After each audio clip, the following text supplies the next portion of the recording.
Back at the book segment tonight, did you see that? Unfortunately, some college campuses these days are hostile places if a student supports Donald Trump. You can't act like you're upset about a tree when you're supporting a fascist who supports destroying the environment. Yeah, if you want to. You can't. It's backwards. You make no sense.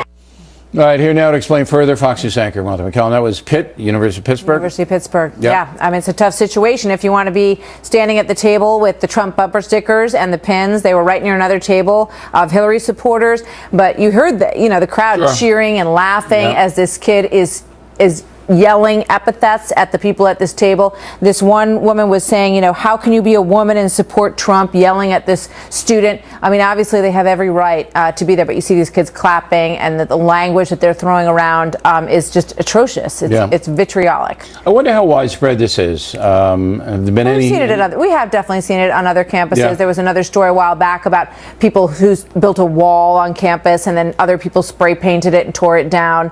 There's a lot of vitriol out there for young students. And a lot of it comes from the top. We had a story the other night about DePaul University in Chicago, not DePaul, where we just had the journalism instructor, but DePaul, nation's largest Catholic college, wouldn't let the Republican Club put up a sign that said unborn lives matter. Wouldn't let them put it up. And that, I think, that kind of message gets down, and almost all universities these days are run by people who are very left. Well, that's the problem. And the University of Pittsburgh put a statement out saying, we really want everyone to respect each other in the final days of this election, especially this election, which does have a lot of people afraid to talk about the fact that they support Donald Trump in many cases. And these students claim they feel the university has handled it well. Nobody was reprimanded or disciplined, as far as we know. They say they keep disciplinary actions private, but clearly they know the students who did this because they're very evident on this cell phone video.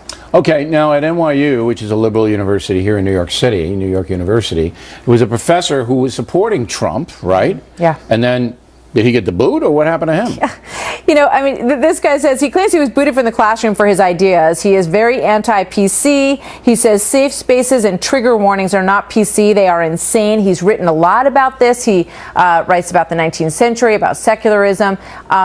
Clearly, he has professors and other colleagues who are very unhappy that he's there. And he writes, academic freedom is great as long as you don't use it.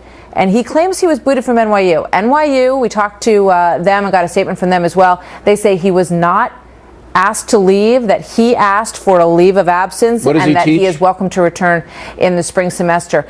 He teaches a course on 19th century culture and anti-secularism. He's written a lot on cultural liberalism is the category that he falls under. And but NYU, to be clear, they said they didn't get rid of him. He can come back in the spring if he wants to. He should.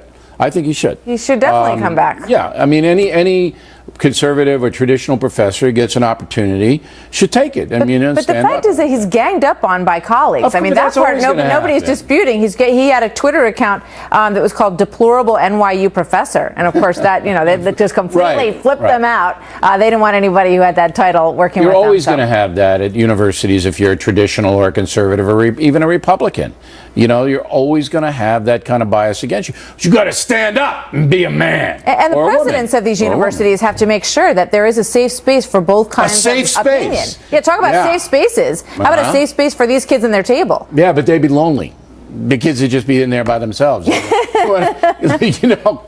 Trump table, we have a special place for you. That's right. You're over here. I feel sorry for the guys at the Trump table. Dating is going to be tough. Exactly. I mean, it's not going to be an easy slog until after the election. All right, Martha Maccallum, everybody, thanks for staying up late. We'll see you in Hammer, 9 Eastern time in the morning. Factor tip.